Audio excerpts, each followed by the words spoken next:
V Novem mestu pri predzadnji ekipi prvenstva je tokrat gostoval Maribor, ki je še vedno sijajen v Evropi, nekoliko slabše pa jim gre v domačem prvenstvu. Še vedno so za Domžalami, tokrat so nujno potrebovali nove 3 točke na gostovanju pri Krki. Prva akcija tekme pripadla domači ekipi, to je bil prosti strel, velika priložnost za domače.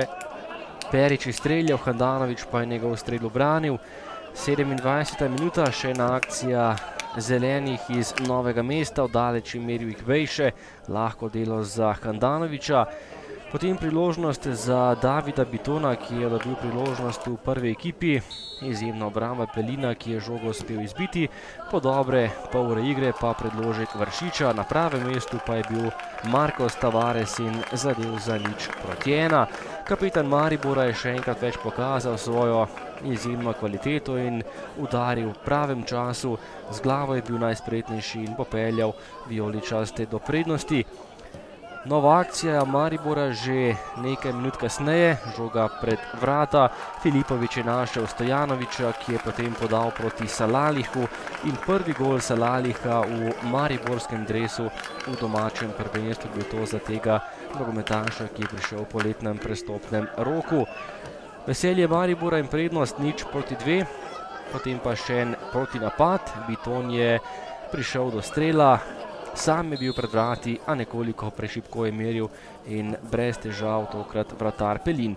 Drugi polčas in najprej kombinacija Novomeščanov, žoga je bila pred vrati, to je bila 11-metrovka za Krko, igra z roko v kazenskem prostoru Maribora, k žogi je stopil Anton Palić in bil natančen 1:2 za Maribor, še vedno Krka pa je s tem golom tudi ujela priključek in ostala v igri za zmago na tej tekmi.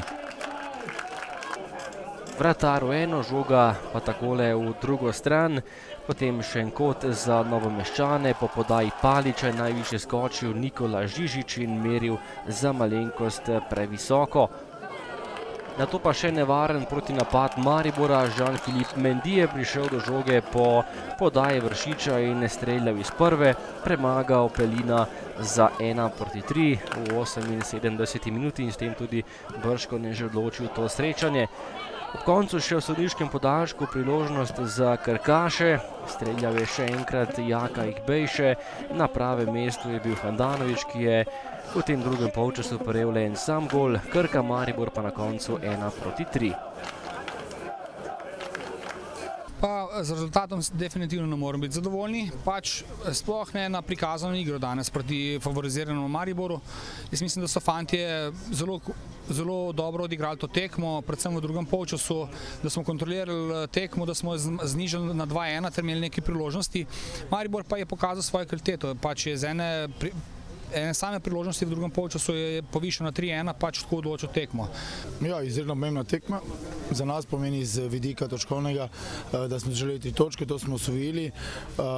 Dejstvo je, da smo bili prvi polčas izredno dobri, da smo bili kontrolirali tekmo, da si Krka, bom rekel, ni prijavila polno česa. Tudi v drugem polčasu, bom rekel, tale 11-metrovka, za katere je za diskutirati, ampak se sodnik odločil, torej ne moramo vplivati na to, jim je dala krila.